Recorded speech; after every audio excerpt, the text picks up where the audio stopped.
Buenas noches, hoy el capítulo de neonatología se complace en presentarle a la doctora Yarixa Quijano Cruz, quien es médico cirujano de la Universidad Centro-Occidental Lisandro Alvarado de la Facultad de Medicina Dr. Pablo Acorto Ortiz en Barquisimeto, pediatra puericultor de la Universidad Central de Venezuela en el Hospital Dr. José Gregorio Hernández de los Magallanes de Catia y neonatólogo de la Universidad Central de Venezuela del Hospital Clínico Universitario, actualmente coordinadora docente del posgrado de neonatología de Barquisimeto. Hoy hablará acerca de enterocolitis Vamos a hablar un poquito necrotizante. de la epidemiología de la enterocolitis necrotizante, recordando que el 15% de los recién nacidos que están en las unidades de cuidado intensivo neonatal pueden presentar la patología. Más del 90% de los casos va a ocurrir en los recién nacidos de muy bajo peso al nacer y los que nacen antes de las 32 semanas de edad gestacional. Los muy prematuros van a tener un 9.1% de incidencia con una mortalidad del 20 al 30%. En relación a los recién nacidos a término, del 10 al 15% van a presentarla.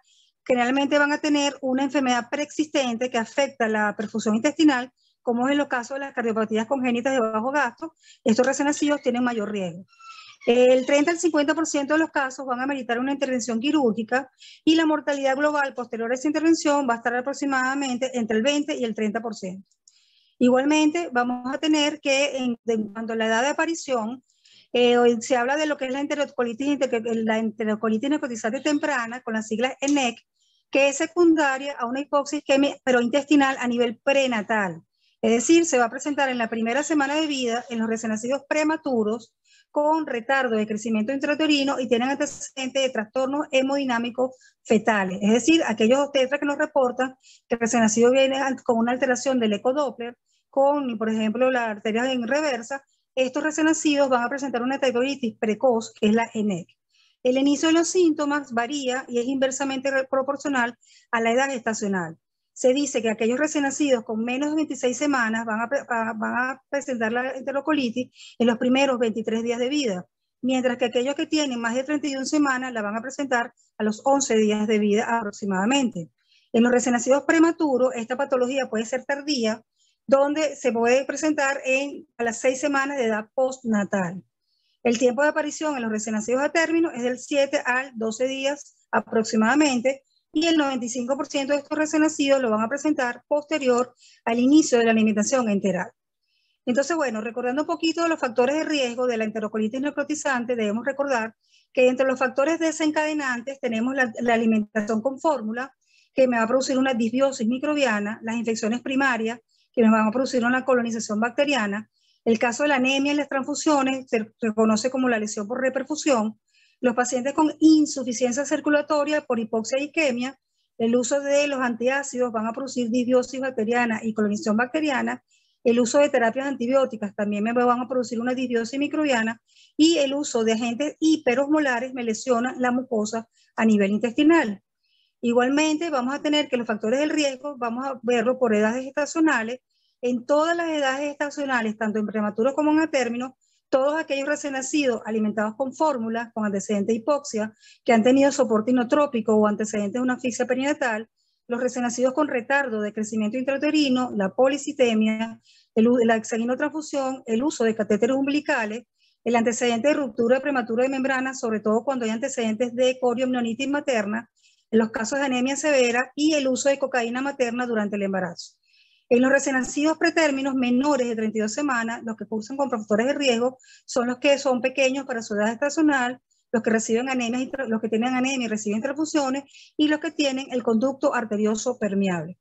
En el caso de los recién nacidos pretérminos tardíos o a término, la presencia de cardiopatía congénita, anomalías cromosómicas, la diabetes gestacional, gastroquisis, sepsis, preeclampsia materna, dificultad respiratoria postnatal, los antecedentes de cefalopatía hipóxico isquémico, los bebés con hipotiroidismo o las diarreas prolongadas. Entonces, vamos a hablar un poquito hoy de lo que es la disbiosis. Hoy en día se le está dando mucha importancia a la disbiosis como causa de enterocolitis necrotizante. Por un lado, vamos a ver en el lado, cuando marcamos la letra A, el uso de lo que permite la colonización del intestino neonatal va a estar determinado por los microbios de la madre, por los factores que están incluidos en la leche materna y, por supuesto, por los factores ambientales. En cuanto a los microbios maternos, debemos recordar que la microbiota materna influye mucho, los microbios orales a nivel de piel, a nivel vaginal y a nivel rectal, donde se le da importancia a la microbiota, a los microbios maternos, sobre todo vaginal y rectal, porque estos van a producir colonización por vía ascendente, por vía vertical. Por otro lado, aparte de los microbios maternos, tenemos la leche materna. La leche materna, los oligosacáridos de la leche materna se consideran los mejores prebióticos.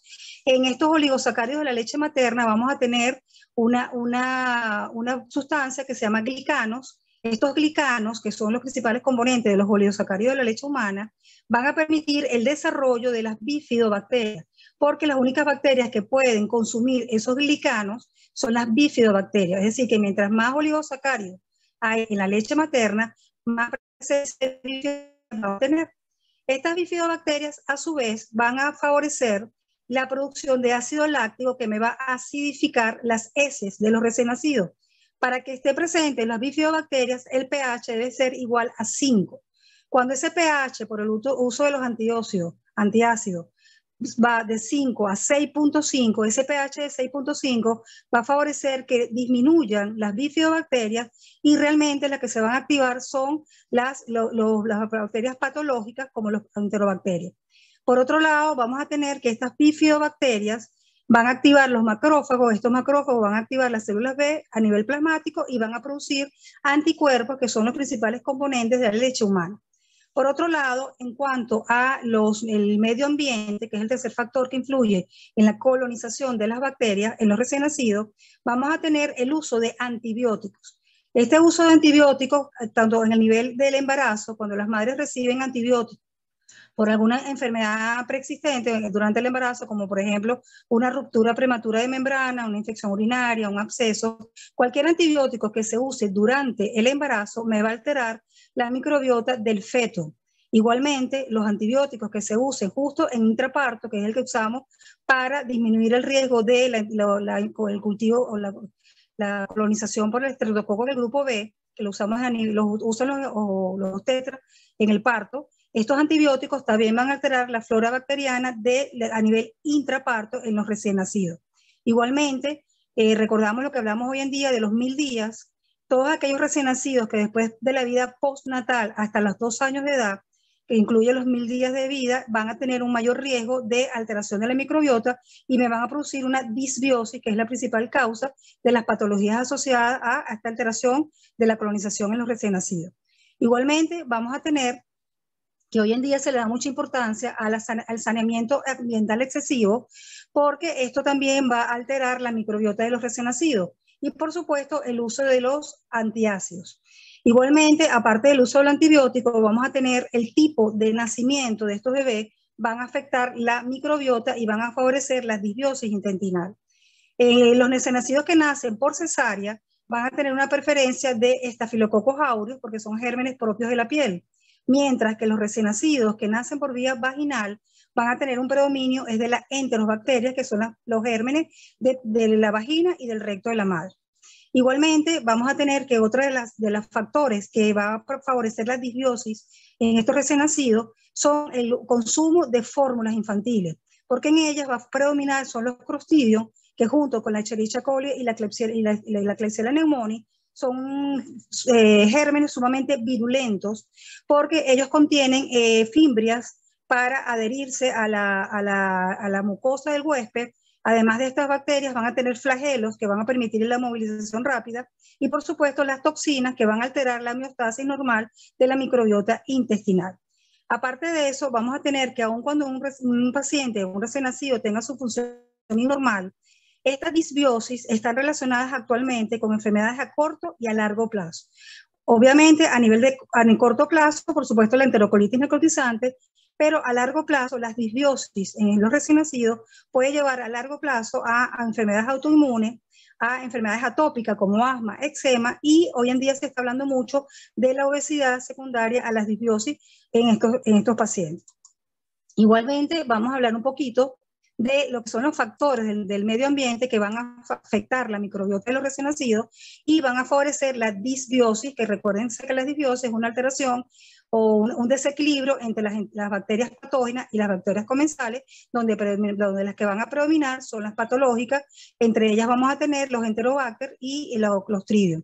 Igualmente, en estos casos disminuye la protectora, que son las bifidobacterias.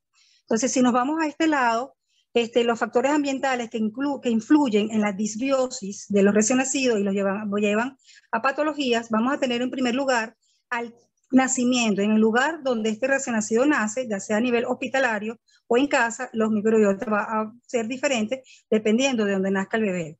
Igualmente vamos a tener que la microbiota materna, como ya dijimos, sobre todo la microbiota a nivel vaginal y rectal, son las que al momento del nacimiento van a favorecer la primera colonización de la microbiota de los recién nacidos. Igualmente, el tipo de nacimiento, como acabamos de comentar, los recién nacidos que nacen por cesárea van a tener predominio de las bacterias de piel, que es el Staphylococcus aureus, mientras que los que nacen por vía vaginal van a tener predominio de las bacterias propias de la vagina. Igualmente, como vamos a estar hablando durante toda la charla de hoy, el uso de biberón o de fórmulas comerciales y el uso de la lactancia materna, cómo influye el tipo de alimentación en la microbiota intestinal y sobre todo el medio ambiente donde se desarrollan estos niños. Se le da mucha importancia hoy en día a los factores ambientales dentro de la casa, sobre todo cuando las madres son fumadoras, cuando tienen animales peludos dentro del hogar, y sobre todo la alimentación. Hoy en día se le está dando mucha importancia. Ha habido cambios en las disbiosis, o han aumentado las disbiosis a raíz de la alimentación actual, que es rica en azúcar y rica en grasas. Esto también va a alterar la microbiota intestinal de los recién nacidos. Evidentemente, como les dije, todo paciente que tenga una disbiosis va a tener patologías a corto y a largo plazo. Dentro de las patologías a corto plazo tenemos la enterocolitis necrotizante, vamos a tener la sepsis de inicio tardío y posteriormente vamos a tener alteraciones en el neurodesarrollo. Dentro de las patologías a largo plazo, hoy en día se le está dando mucha importancia a la disbiosis como causa de cólico. Igualmente pueden producir enfermedades atópicas, asma, eczema, y por supuesto también nos lleva a diabetes y a sobrepeso. Entonces vamos a tener que, va a depender también de la edad gestacional del paciente. Evidentemente, en un recién nacido pretérmino, que es lo que nosotros manejamos en las unidades de cuidado intensivo neonatal, estos recién nacidos prematuros van a tener mayores posibilidades de alteración de su microbiota y una disbiosis que va a producir enfermedades. Estos recién nacidos prematuros, básicamente, pues como recordamos, son pacientes multiinvadidos, catéteres umbilicales, sondas nasogástricas, vías centrales. Entonces, todo eso me va a afectar la microbiota de este recién nacido y me va a producir una disbiosis. Por lo general, estos recién nacidos prematuros van a tener estancias hospitalarias muy prolongadas, van a tener contacto con todos los microbios propios de las unidades de cuidado intensivo neonatal, van a estar multiinvadidos y, por supuesto, su microbiota va a estar alterada con muchísima más frecuencia que los recién nacidos a término. Entonces, recordar siempre que la disbiosis hoy en día se le está dando mucha importancia en la etiopatogenia de la enterocolitis, al igual que otras patologías como las que le acabo de comentar. Igualmente, vamos a tener, bueno, lo que acabo de comentar, los recién nacidos que nacen por cesárea van a tener una diferencia en la microbiota en relación con los partos vaginales. Es estéril porque no hay exposición a los microbios vaginales ni los bacterios de la piel. En estos casos se retrasa la colonización del intestino neonatal por las bacteroides y las bifidobacterias, que son las bacterias protectoras. Va a haber un alto nivel de Clostridium. Estos bebés igualmente, como comenté, van a estar expuestos a los antibióticos maternos intraparto para la prevención del estreptococo del grupo B, y va a haber un retardo en el crecimiento del amamantamiento que va a llevar, por supuesto, alteraciones en la microbiota de este recién nacido. Aquí solamente para comentarle, luego lo revisan con calmita, van a ver cómo se alteran las diferentes bacterias dependiendo de la exposición perinatal.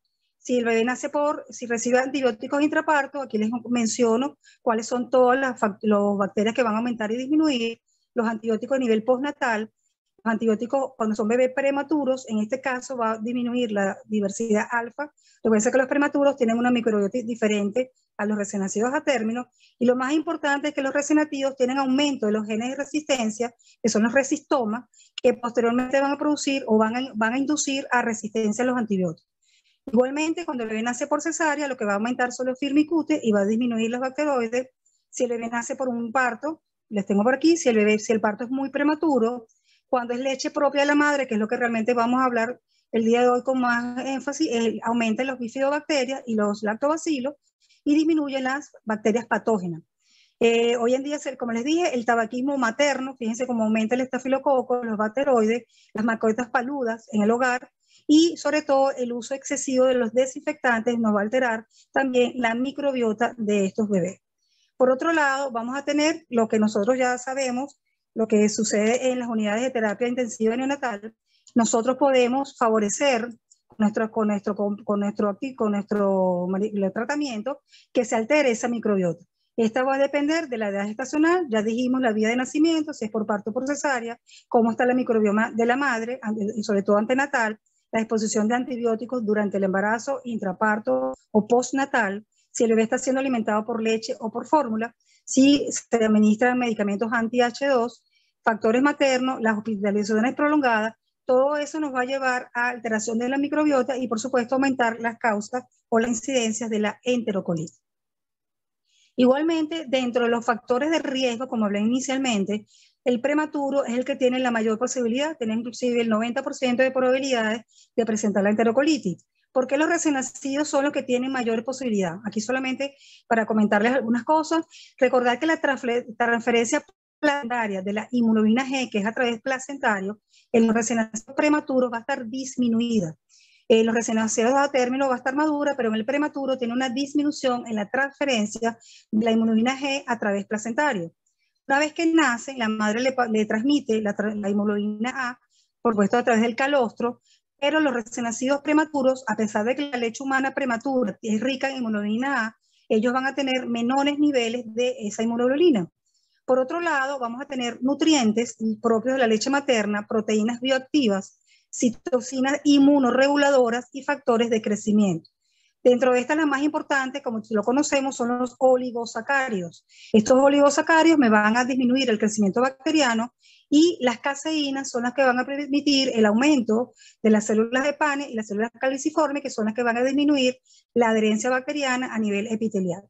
Igualmente, entre las proteínas bioactivas de la leche materna tenemos la lisozima, la lactoferrina y la acetilhidrolasa, que es el principal componente porque inhibe la acción del factor de agregación plaquetaria.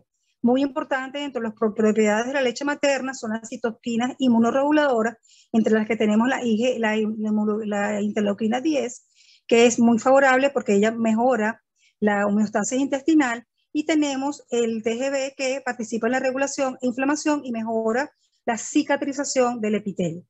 Dentro de los factores de crecimiento, recordar la familia IGF, que es el factor de crecimiento dependiente de la insulina, y el factor de crecimiento epidérmico, que es uno de los más importantes, porque promueve la proliferación a nivel de la célula intracelular, intestinal, que son los clonocitos. Vamos a tener aumento en la producción de mucina, disminuye la autofagia por la célula, aumenta la señalización, inhibe la señalización del TLR4 y promueve la acción de los macrófagos. Por otro lado, vamos a tener, recordando un poquito la barrera física de protección que tiene el tracto gastrointestinal, en el prematuro están en desventaja, porque las barreras normalmente que componen la protección son el ácido gástrico, las capas de moco, que son las células caliciformes, las barreras epiteliales, que son las uniones estrechas, y los antimicrobianos péptidos. En el caso del prematuro, el prematuro tiene una disminución o tiene aumentado el pH, y esta secreción del pH aumenta o madura a partir de la semana 24. Cuando suprimimos el ácido, por supuesto, aumentamos el riesgo de enterocolitis. Los recién nacidos prematuros también tienen una capa de moco inmadura. Igualmente, la unión estrecha está disminuida en los prematuros, por lo tanto, aumenta la permeabilidad intestinal. Igualmente, las células de Paneth, que son las incluidas como antimicrobianos, también van a estar disminuidas en el recién nacido prematuro. Aquí es más o menos un resumen de los recién nacidos que reciben lactancia materna precoz, como dijimos que es rica en inmunoglobulina A, en los oligosacáridos de la leche humana, el factor de crecimiento epidérmico, la interleuquina 10, la lactoferrina, lisozima. Todo ello me va a favorecer con las funciones que les acabo de comentar, que esta microbiota sea una microbiota favorable con bifidobacterias y lactobacilos. Va a haber una alta producción de moco, y estas uniones estrechas van a estar protegidas por las células TRE, que son células T reguladoras. Vamos a tener que toda la estructura de los enterocitos va a estar normal, pero cuando el recién nacido recibe fórmula, esta microbiota se altera, Evidentemente aquí lo que predomina son las proteobacterias, el moco disminuye, se aumenta, estas uniones estrechas van a estar debilitadas, va a haber un aumento de la permeabilidad a nivel intestinal que va a permitir el paso de antígenos patógenos que por supuesto van a desencadenar toda la cascada inflamatoria conformada por la interleuquina 1, la 6, la 10, la 2, el factor de necrosis tumoral y sobre todo las TH17 que son causantes de lesión a nivel de los enterocitos. Entonces, esta es la importancia de que el recién nacido prematuro reciba precozmente lactancia materna exclusiva. Igualmente, aquí vamos a ver los factores que aumentan la susceptibilidad de los prematuros, como les dije, entre las 29 y las 32 semanas, la alteración del sistema inmunológico, la disminución de la hemoglobina A secretora, la integridad de las barreras epiteliales están disminuidas, no solamente a nivel intestinal, sino también a nivel pulmonar. Va a haber un número reducido de las células caliciformes y las células de Paneth. Vamos a tener una señalización exagerada a la respuesta del TLR4, que son las células TOL4. No hay complemento, tienen disminución de los neutrófilos y los monocitos. Van a tener menor inmunoglobina A sérica y menor IgG materna circulante, disminución de la óxido nítrico sintetasa a nivel endotelial, aumento de la apoptosis, alteración del pH gástrico. El pH gástrico de los prematuros es elevado, es decir, que es aproximadamente 6.5. Tienen disminución de la producción de moco, alteración de la vasculatura mesentérica intestinal y lo que hoy en día se está hablando mucho es la disbiosis por carencia de la diversidad microbiana y por todos los factores externos de estos recién nacidos en las unidades de cuidado intensivo neonatal. Tienen disminuido el factor de crecimiento epidérmico, la acetilhidrolasa, el factor de agregación plaquetaria, disminución del periliteratismo intestinal, lo cual produce éstasis, y disminución de la capacidad de absorción y de digestión.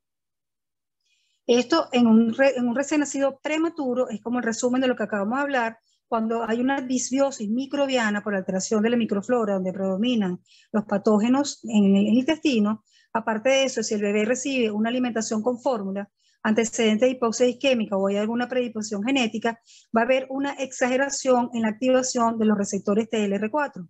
Igualmente, vamos a tener que ellos tienen disminución de los agentes microbianos y al tener bacterias, que es donde se encuentran principalmente los lipopolisacarios, estos lipopolisacarios de las bacterias también me van a activar este receptor TLR4 que me va a llevar a inflamación, lesión intestinal y necrosis. Los factores que desencadenan potencialmente, ya lo comentábamos, la alimentación con fórmula, las infecciones primarias, cuando el recién nacido tiene anemia, las transfusiones por la anemia, fallo circulatorio, las terapias antibióticas y los bloqueadores H2. Este esquema se los traigo, fíjense, fue el intestino, cómo se relaciona el intestino con el pulmón y con el cerebro. Este es un intestino donde recordamos que en el intestino de los recién nacidos prematuros hay mayor cantidad de TLR4 en comparación con los recién nacidos a término. Ante la presencia de una disbiosis por todos los factores que acabamos de comentar, va a haber una exageración de la expresión del TLR4, de la activación de las células TOL4. Esto me va a llevar a una alteración de la barrera epitelial, una alteración en la migración de los enterocitos a nivel de la cripta de las biosidades, una disminución del óxido nítrico sintetasa a nivel endotelial que me va a llevar a una vasoconstricción, disminución de la perfusión y necrosis y perforación. Vamos a tener que estos TLR4 me van a producir una apoptosis y una autofagia exagerada con destrucción de la célula. Va a haber una disminución de la proliferación de la célula, una alteración en la regeneración de las células epiteliales intestinales y todo esto me va a llevar a lo más importante que es una translocación, por supuesto bacteriana, a través de una barrera que está alterada por todo esto del prematuro. La translocación de esta barrera me va a llevar a la activación de este HMGB1, que es los ligandos endógenos. Estos ligandos endógenos tienen la capacidad de activar la TLR4 que está a nivel pulmonar. Cuando se activa la TLR4 por esta citosina que viene del intestino, me va a activar dos citocinas importantes que son la CXCL5, que ellos tienen una predilección, son un quimio atrayente, donde va a haber una captación o un reclutamiento de los neutrófilos que me van a llevar a su vez a un daño o una lesión a nivel pulmonar. Igualmente va a haber una liberación de la citosina CCL25, me van a aumentar las TH17, que son las que producen lesión a nivel pulmonar, y va a haber una disminución de las células TREC, que son células T reguladoras. Al predominar la TH17 va a haber un mayor daño a nivel pulmonar.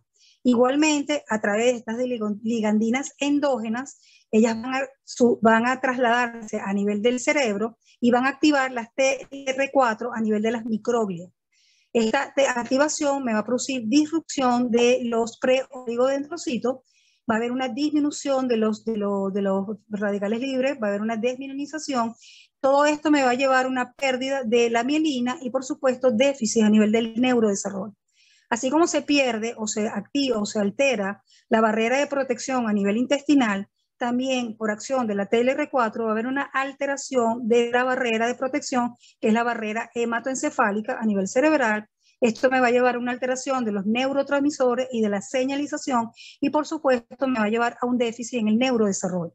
Este cuadro explica perfectamente cómo un recién nacido pretérmino con enterocolitis neurotizante me va a producir a largo plazo déficit neurológico y cómo la misma activación del TLR4 a nivel intestinal por estas ligandinas endógenas puede activar igualmente las TLR4 a nivel pulmonar y a su vez estas ligandinas endógenas pueden activar la TLR4 a nivel de la microglia y producir alteraciones en el neurodesarrollo. Se dice que los recién nacidos pretérminos con enterocolitis van a tener una mayor incidencia de este déficit neurológico en el transcurso de su desarrollo. Igual se dice que los recién nacidos con enterocolitis van a tener también manifestaciones respiratorias y se debe precisamente por esta carga de citocinas o esta tormenta de citocinas, principalmente porque puede haber una traslocación desde el intestino y favorecer la activación de esta TR4 a nivel pulmonar y a nivel del cerebro. Igualmente, vamos a tener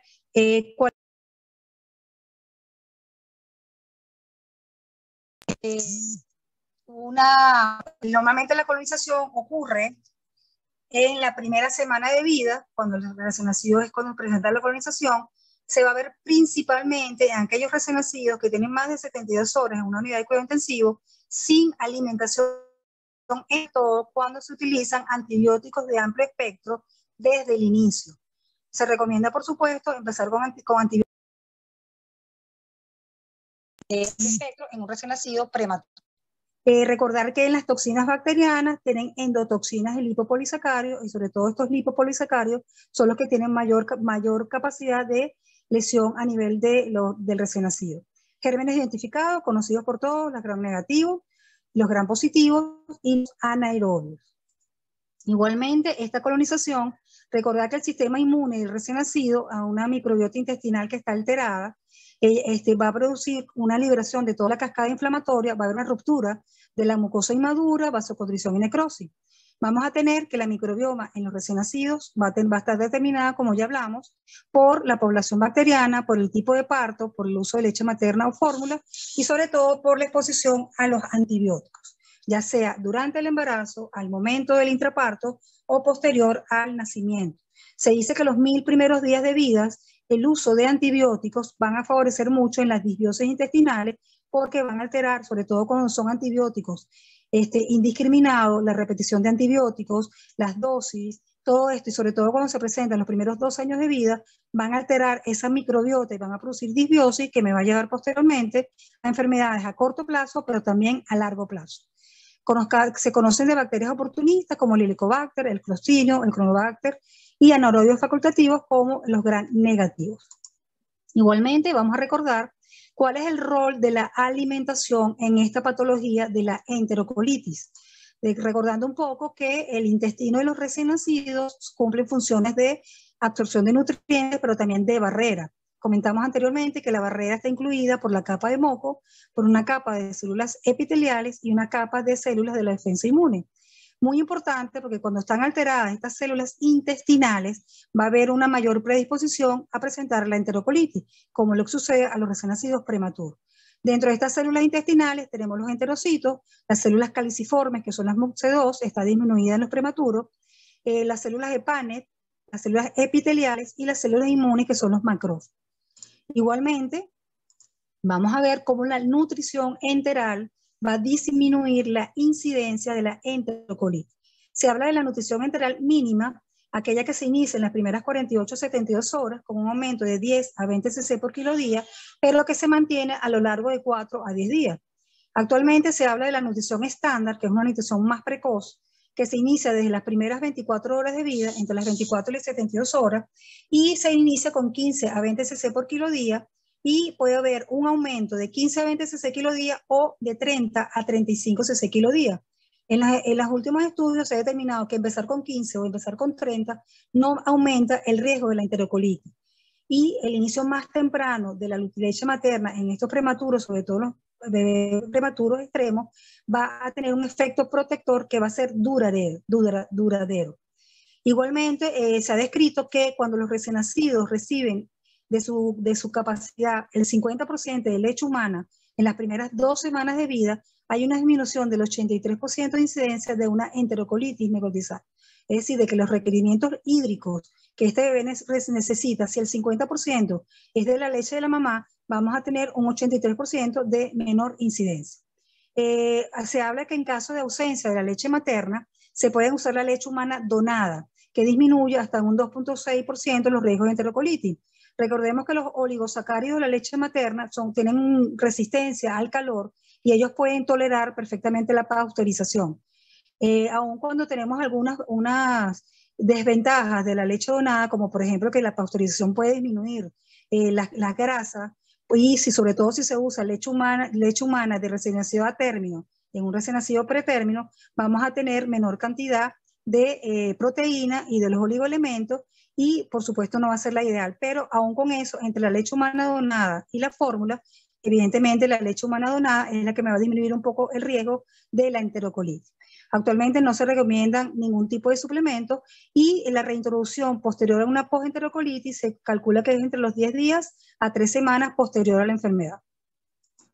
Igualmente vamos a tener el rol de la isquemia. Recuérdense que la enterocolitis es multifactorial, donde tenemos la prematuridad, la colonización y la hipoxia, es otro de los factores importantes.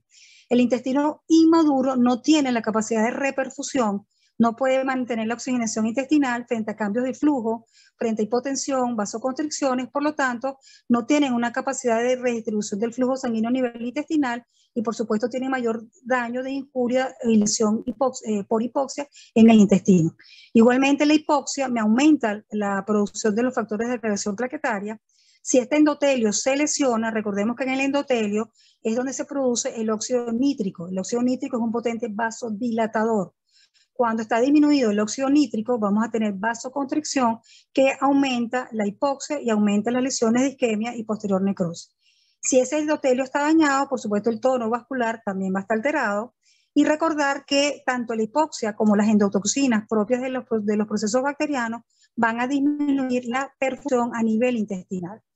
Cualquier proceso que curse a nivel postnatal o a nivel intranatal con una hipoxia y me va a producir, como por ejemplo, las insuficiencias uteroplacentarias que me llevan a retardo el crecimiento intrauterino, el uso de cocaína materna, las cardiopatías congénitas, el shock, la sepsis neonatal, la asfixia perinatal o postnatal, la sobrehidratación, las reaperturas del conducto arterioso, sobre todo cuando son de chub de izquierda a derecha, y sobre todo cuando son hemodinámicamente inestables.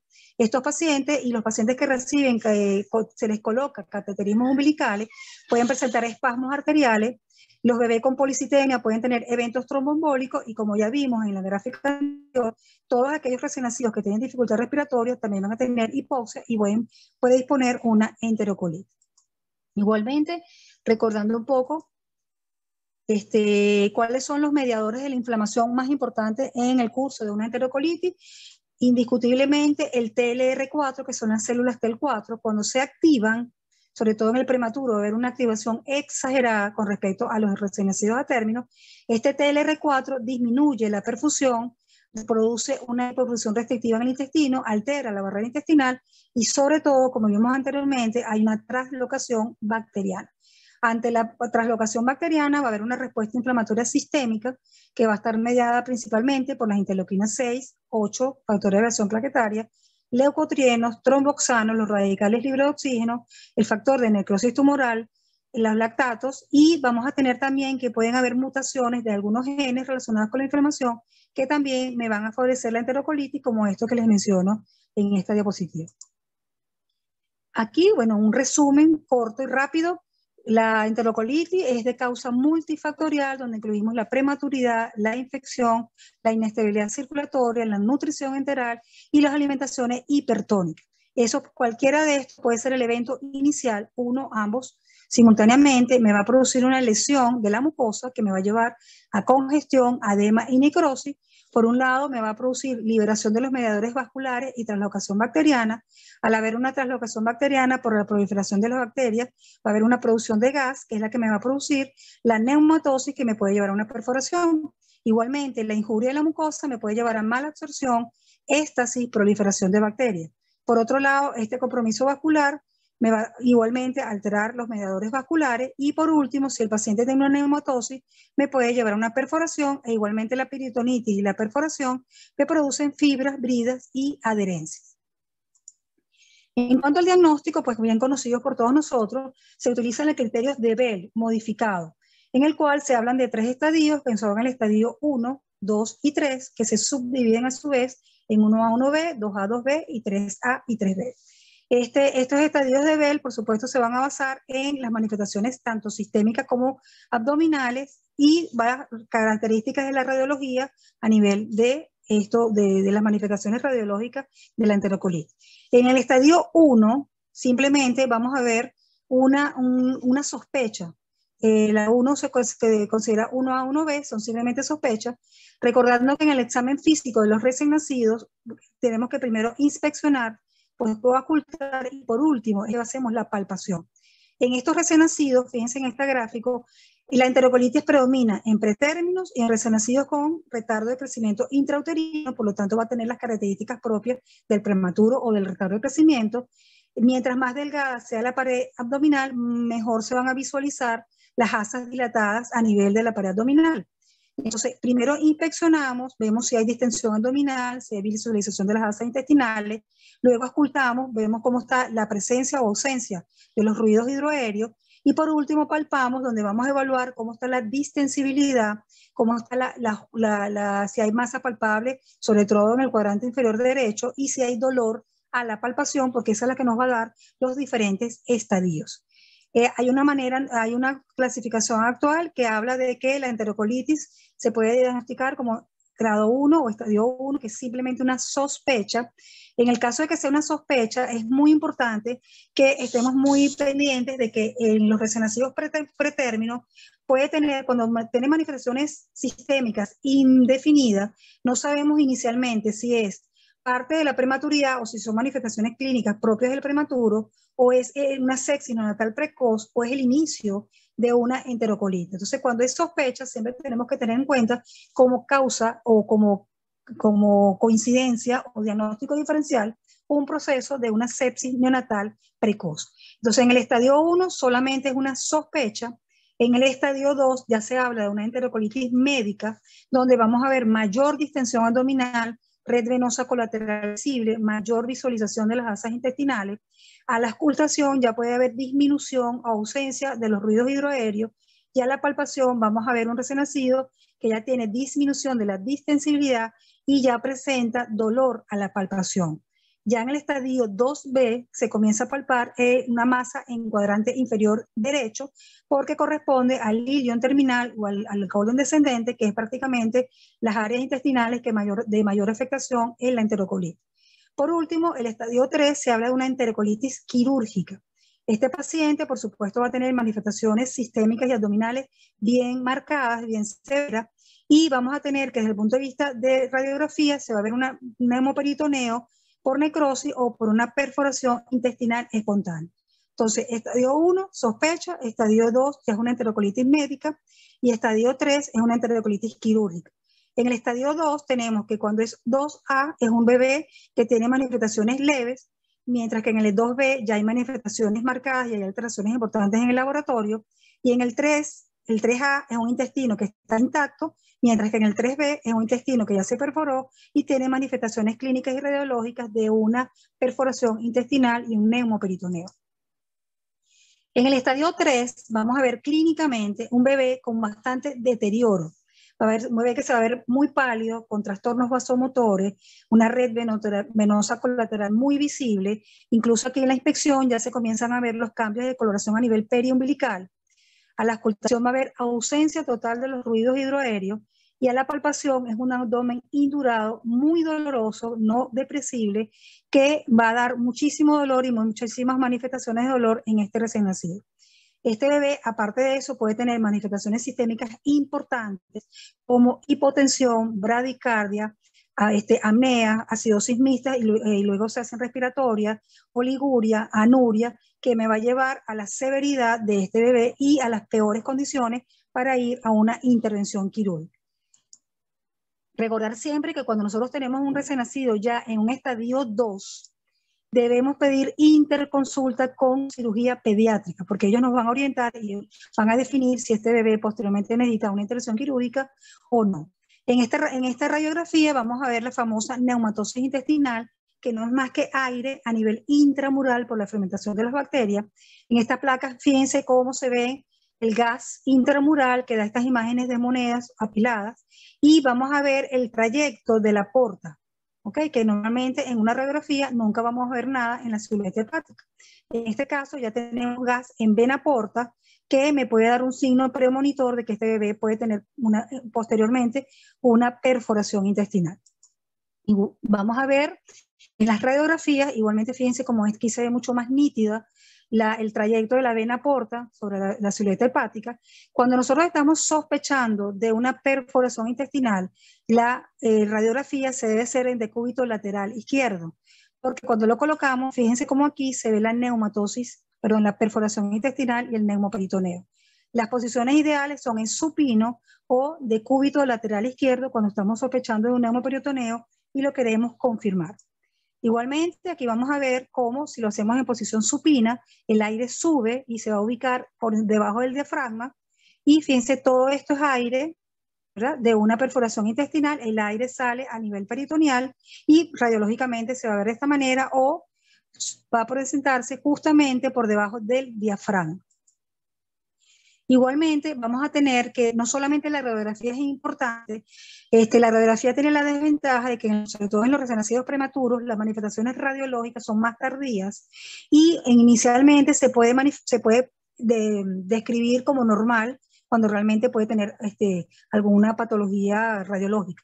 Entonces, lo ideal es, en los lugares donde contamos con ecosonografía, hacer radiografías de heces seriadas y posteriormente o simultáneamente, sobre todo en los casos de enterocolitis complicadas, el uso de la ecografía es demasiado útil, porque en un ecosonograma podemos ver cómo está el diámetro, cómo está el peritaltismo, cómo está la irrigación y la perfusión, podemos ver la neumatosis intestinal y todo lo que haya afuera, como la citis, el neumoperitoneo. Entonces, en esta radiografía específicamente, fíjense, aquí fueron radiografías seriadas desde el día 1 hasta el día 5. Inicialmente vamos a comenzar a ver cómo se visualizan las asas fijas. Esta asa fija, fíjense aquí, ausencia total de gas por debajo, sobre todo en el fosa ilíaca derecha. Seguimos viendo lo que se llama la asa fija, aquí la vemos muchísimo más nítida. En este día 5 deciden realizar el ecosonograma a nivel abdominal, donde vamos a ver engrosamiento de la pared, ¿okay? Vamos a ver ascitis. Cuando se le hace el ecodoppler, vemos igualmente el engrosamiento de la pared y zonas de hiperemia a nivel de esas asas dilatadas. Y vamos a ver igualmente, cuando lo hacemos en corte sagital, esta asa que ustedes ven aquí se ve dilatada, no tiene peritaltismo y no tiene vascularización. Y esta asa que ustedes ven aquí coincide en el ecosonograma justo con esa asa fija que vemos radiológicamente. Entonces, recordar siempre que cuando vemos asa fija debemos buscar otra opinión. Si contamos con ecografía, pues hacer la ecografía, porque vamos a ver todo lo que comenté. Presencia de ascitis, engrosamiento de la pared intestinal, vamos a ver alteraciones en el ecodoppler con hiperemia en las asas dilatadas, y en esta asa fija, fíjense que no hay peritaltismo, no hay vascularización y hay una dilatación importante.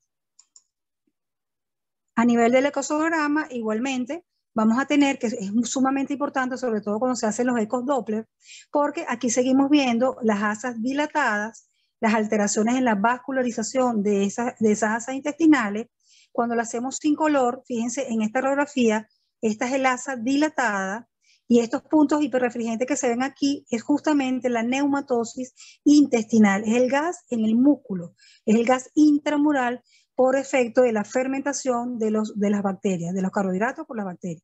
Entonces, ecográficamente, fíjense cómo se ve perfecto aquí, estos puntos hiperrefringentes dentro de la pared me habla de neumatosis intestinal. Igualmente en esta, ya aquí estamos viendo la sombra hepática, todos estos puntos hiperrefringentes me hablan de gas en vena porta.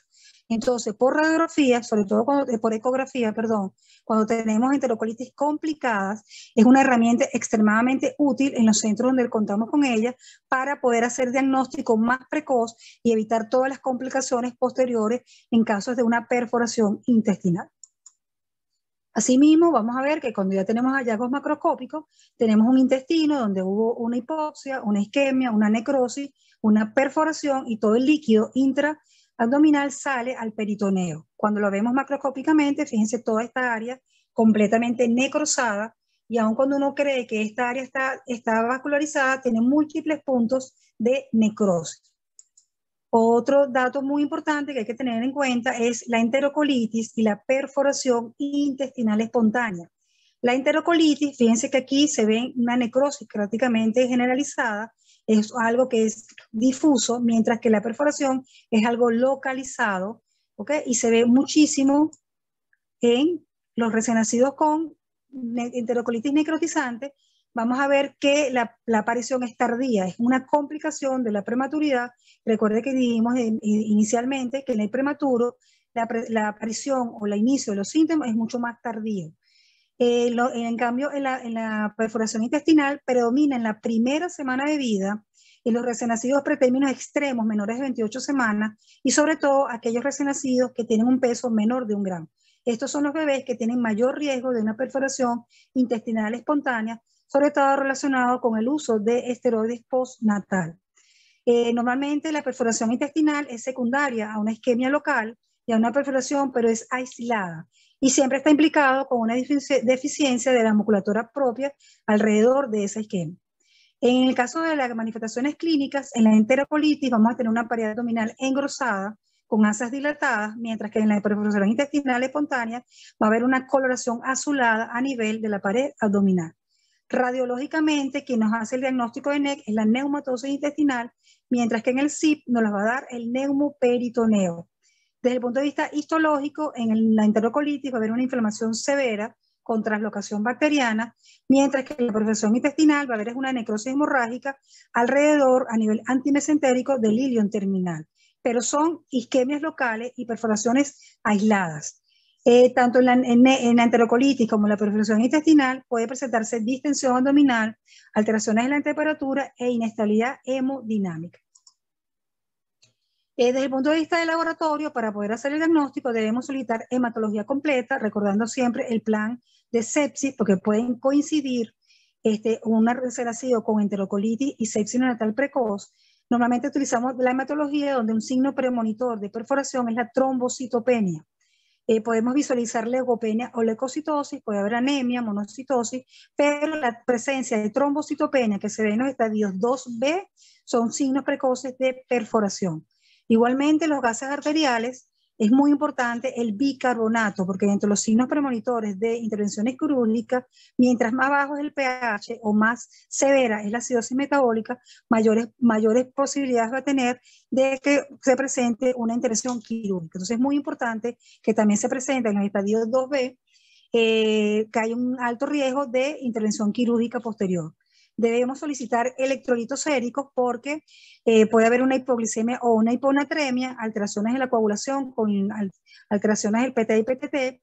Debemos siempre solicitar radiología X de abdomen seriada y por supuesto en los centros donde contemos vamos a utilizar la ecografía abdominal, sobre todo en aquellas enterocolitis complicadas donde queremos hacer un diagnóstico precoz y evitar las complicaciones propias del estadio 3.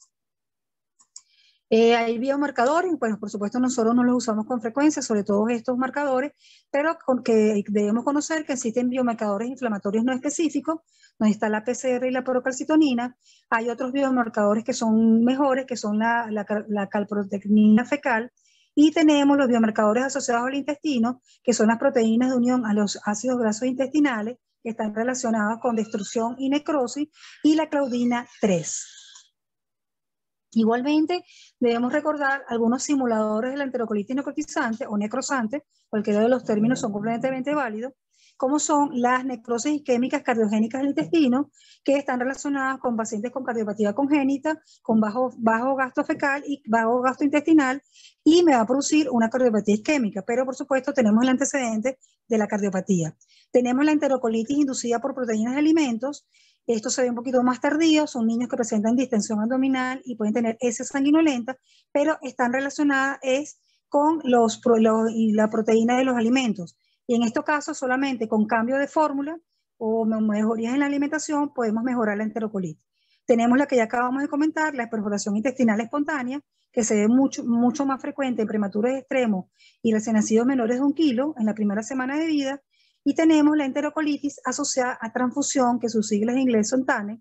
Se dice que aquellos recién nacidos que posterior a una transfusión se puede presentar entre las 48 a 72 horas posterior a la transfusión, y se cree que se debe a la liberación de los radicales libres de oxígeno por el uso al usar en una anemia severa, por la reperfusión con el uso del concentrado globular, vamos a tener una liberación de radicales libres y alteración, y posteriormente al tercer día de haber recibido la transfusión, puede presentar una enterocolitis asociada a transfusión.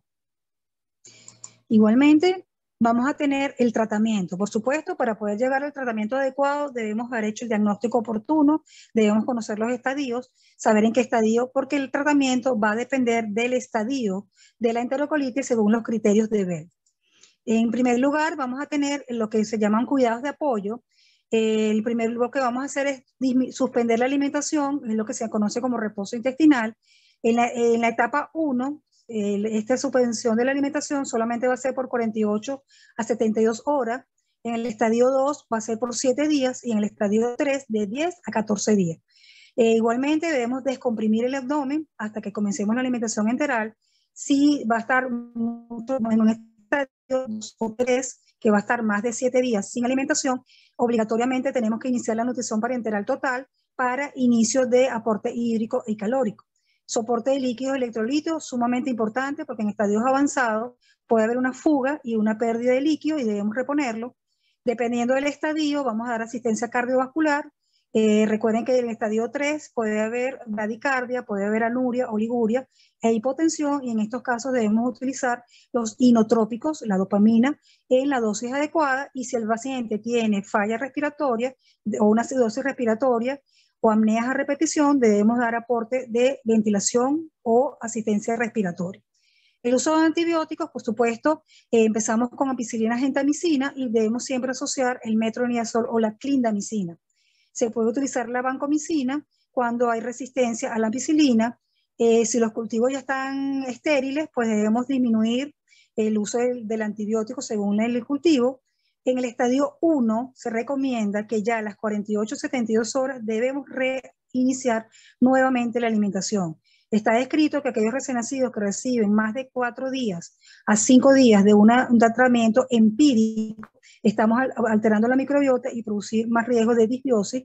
Entonces lo que se recomienda son máximo 48 o 72 horas en el estadio 1 y iniciar inmediatamente la alimentación si el bebé ya no tiene manifestaciones digestivas ni sistémicas.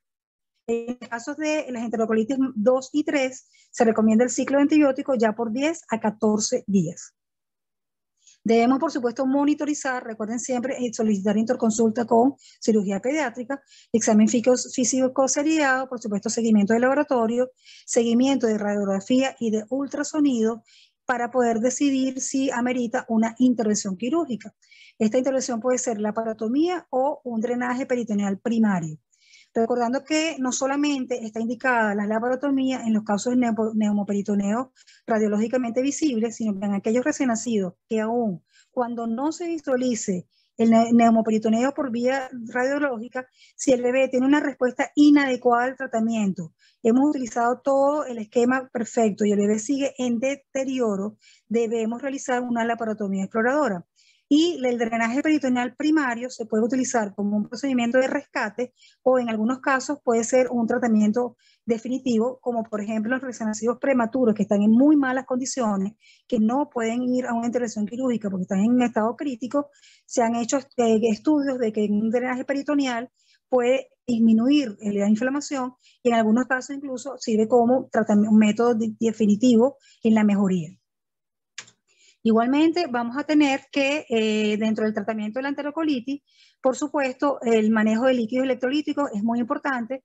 Si vamos a utilizar medicamentos que ameriten vía central, como por ejemplo la nutrición parenteral o el caso de la dopamina, debemos colocar catéter venoso central, el aporte de nutrición parenteral total y considerar, por supuesto, las fugas capilares que van a necesitar líquidos secundarios. Vigilar muy de cerca lo que es el sodio y el potasio, corregir las hiponatremas y las hiperpatosemias y sobre todo el tratamiento adecuado de la acidosis metabólica. Recordando que la acidosis metabólica disminuye la perfusión, produce vasoconstricción y disminuye aún más el riesgo a nivel del intestino. En cuanto a la alimentación, pues esto es uno de los puntos más importantes en cuanto a la alimentación. Cuando vamos a iniciar la alimentación trófica, debe ser con 20 cc por kilo día. Se puede iniciar por sonda, se puede hacer a través de inyectadora, se puede hacer a través de biberón con tetinas muy pequeñitas, en el caso de que sean bebés muy prematuros, posterior al reposo, en los casos, esto es en caso de un estadio 2. ¿Okay? Entonces, en el caso de un estadio 2, cuando queremos volver a alimentar al paciente, empezamos con menos de 20 cc por kilo día. Recordando que la nutrición enteral va a depender de las manifestaciones clínicas del paciente. Igual en cada unidad de terapia intensiva tiene un criterio o un formato para su nutrición enteral. La leche materna, por supuesto, sigue siendo la predilecta. Si no disponemos de la leche humana, podemos utilizar la leche donada. En los casos de los bebés a término, pues que no tengamos leche, podemos utilizar fórmulas especiales, pero sigue siendo la principal alimento la leche materna. Igualmente, en cuanto a la nutrición enteral posterior a una recesión intestinal, pues normalmente se calcula que es de 10 a 14 días. Si el paciente no tolera la leche, podemos usar fórmulas especiales, pero por lo general la alimentación va a depender de la evolución postoperatoria de ese recién nacido. El tratamiento quirúrgico, como les comenté, hay factores predictivos para ver si ese bebé va a meritar una intervención quirúrgica que implican a menor edad gestacional y menor peso al nacer, mayores posibilidades tiene de una intervención quirúrgica. La enterocolitis de aparición temprana, como les comenté, que son aquellos bebés que tienen ya una hipoperfusión intrauterina, lo van a presentar en la primera semana de vida. Todos aquellos bebés que tengan una reapertura del conducto arterioso con repercusión hemodinámica, sobre todo los que necesitan tratamiento de AINE, los pacientes con trombocitopenia y con un bicarbonato bajo son los que tienen mayor riesgo para una intervención quirúrgica. En el caso de que el bebé amerite una intervención quirúrgica, pues va a depender si la lesión es focal, se hace una resección de anastomosis término-terminal, si es multifocal, se utiliza una estereotomía proximal, y si es panintestinal, una yeyunostotomía proximal. Estos pacientes que han estado bajo intervención quirúrgica, sus complicaciones más frecuentes, tenemos que hasta el 40 o 70% de los recién nacidos que han ameritado intervenciones quirúrgicas van a tener patologías a corto y largo plazo, conocidas por todos, lo que es la fuga de la anastomosis, peritonitis, sepsis, estenosis, adherencia, el síndrome de intestino corto, que va a llevar a un retardo del crecimiento. Vamos a tener insuficiencia hepática, igualmente lesión de la sustancia blanca, hemorragia intraventricular y problemas del neurodesarrollo. Recuerden que en la diapositiva que les enseñé anteriormente, los pacientes que tienen enterocolitis por las ligandinas endógenas pueden llegar hasta y van a producir alteraciones en el neurodesarrollo. Está altamente relacionado la enterocolitis con alteraciones en neurodesarrollo, sobre todo en los recién nacidos prematuros. Otra de las complicaciones son la dependencia de la nutrición parenteral a largo plazo y la colestasis secundaria al uso de la nutrición parenteral total. La importancia de todo esto es la prevención más que el tratamiento. Las estrategias preventivas que tienen mayor recomendación, por supuesto, es evitar el parto prematuro, el uso de corticoides prenatales, que está altamente relacionado con una disminución en la incidencia de la enterocolitis. Al momento del nacimiento, pues tener una RCP oportuna para disminuir la hipoxia al momento del nacimiento. La nutrición con leche propia de la madre o leche donante, cuando la de la madre no está disponible. Muy importante mantener la oxigenación entre 91 y 95. Eso es una de las nuevas recomendaciones. Por supuesto, ya sabemos que esto va a disminuir el riesgo de la retinopatía y la prematuridad, recordando que entre los componentes de la leche materna hay antioxidantes que disminuyen el riesgo de la ROP. Por supuesto, el tratamiento del conducto arterioso permeable con ibuprofeno está altamente recomendado para disminuir la enterocolitis o las complicaciones. Recomendaciones: el uso de protocolo de la nutrición enteral, preferiblemente la estándar, que es la que se inicia desde las primeras 24 horas, pero eso va a depender de los protocolos de cada terapia neonatal. Suspender la nutrición enteral durante la transfusión de los eritrocitos, solamente durante la transfusión. Como opciones, ya dijimos, el tratamiento de antibióticos limitado a menos de 5 días cuando es empírico. Más de 5 días va a haber cambios en la microbiota que pueden durar hasta 3 semanas, pero si el tratamiento es corto, pues va a tener menos alteraciones de la microbiota. No usar bloqueadores H2. El uso de los probióticos sigue teniendo baja recomendación, sobre todo los recién nacidos prematuros menores de 1000 gramos, porque son células vivas que pueden producir infecciones en estos recién nacidos. El uso de la lactoferrina, y últimamente se han estado haciendo estudios donde hay un bajo grado de evidencia, pero hay alguna evidencia que disminuye que los recién nacidos que han tenido un pinzamiento tardío del cordón, ha habido una disminución de la enterocolitis necrotizante en los prematuros. Esto, bueno, es una manera de mostrarles cómo la nutrición enteral precoz con leche materna, por supuesto, tiene todos los factores de protección. De este lado tenemos un intestino completamente sano. Recordemos que entre los principales componentes de la leche humana está la arginina, la glutamina, los ácidos grasos de cadena corta y la treonina. La arginina aumenta la fusión estructural de los enterocitos, la glutamina aumenta la síntesis proteica, los PUFA aumentan los fosfolípidos de los enterocitos, la treonina mejora la síntesis del moco. Entonces, al tener una presencia de moco protector con uniones completamente sanas, va a haber disminución de la transmisión o de la translocación bacteriana. Mientras que un recién nacido que no recibe nutrición enteral precoz, no solamente lo vamos a tener mayor predisposición de neoperforación intestinal, sino que no iniciar una alimentación precoz con lactancia materna va a aumentar el riesgo de hospitalizaciones prolongadas por el uso de nutrición parenteral prolongada, la colestasis secundaria a la nutrición parenteral, que me va a prolongar la hospitalización y me va a llevar a mayor alteraciones de la microbiota y a mayor disbiosis. Entonces, la nutrición enteral precoz debemos utilizarla para evitar las complicaciones propias de la enterocolitis. Igualmente, vamos a ver los bebés prematuros, como un resumen de lo que más o menos hemos hablado. El recién nacido prematuro a nivel del gástrico va a tener un pH alto. Recordemos siempre que el pH mayor de 6.5 va a disminuir las bifidobacterias y va a aumentar son las bacterias patológicas. Vamos a tener que también el prematuro tiene unas enzimas proteolíticas inmaduras. El prematuro, como ya habíamos hablado, como no tiene capa protectora de los mocos, aumenta la permeabilidad por alteraciones de las uniones estrechas de los enterocitos, y al aumentar la permeabilidad intestinal va a favorecer el paso de antígenos patógenos y de la producción de toda la cascada proinflamatoria. Igualmente, al haber una alteración de la permeabilidad intestinal y de la barrera mucosa, va a haber una translocación bacteriana. Esta translocación bacteriana va a producir la liberación del factor de agregación plaquetaria, va a producir una inflamación alterada e incontrolada, y por supuesto va a aumentar la falla de la barrera protectora a nivel intestinal. Por otro lado, tenemos que los prematuros tienen una microbioma completamente diferente a los recién nacidos a término, donde lo que va a predominar son las bacterias gram positivas y las bacterias gram negativas.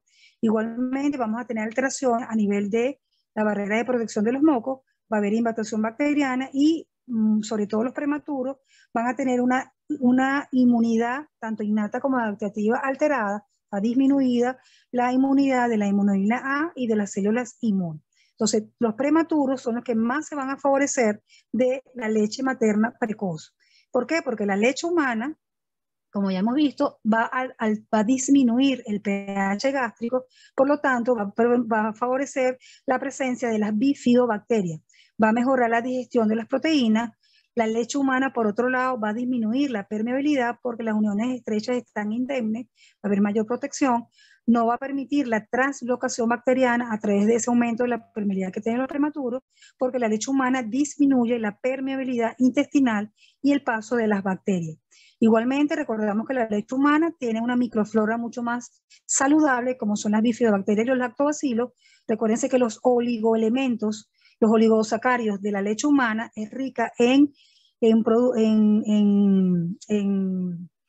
productos que van a favorecer el aumento de las bifidobacterias. Por supuesto, van a tener una flora intestinal mucho más benéfica o comensal. Los oligosacáridos, ¿verdad?, van a tener mayor presencia en la leche materna porque ellos se alimentan de los glicanos de los oligosacáridos. Entonces, estos oligosacáridos, los glicanos de los oligosacáridos, son los que van a favorecer el crecimiento de las bifidobacterias, porque ellas tienen una predilección. Casi ninguna bacteria se puede alimentar de los glicanos. Prácticamente los únicos que se alimentan de los glicanos de los oligosacáridos son las bifidobacterias. Por lo tanto, mientras más leche materna, más oligosacáridos, más glicano exista, mucho más van a ver presente para favorecer la acción protectora de esta bacteria. Igualmente, vamos a tener que, en el caso de la acetilhidrolasa, recuerden que uno de los principales componentes es la acetilhidrolasa, que es un inhibidor del factor de agregación plaquetaria. Cuando no hay factor de agregación plaquetaria, disminuye la liberación de todas las citoquinas proinflamatorias.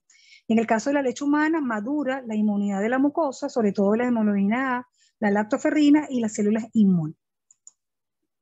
Igualmente, vamos a tener aquí, esto es una mamá que tuvimos recientemente en la unidad de cuidado intensivo neonatal de una de nuestras clínicas.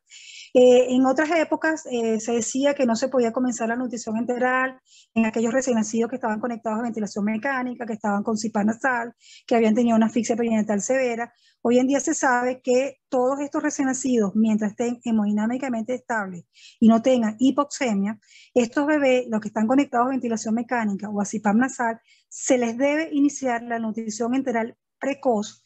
Incluso, fíjense que aquí este bebé está con CPAP y está siendo alimentado con leche materna a través de una sonda.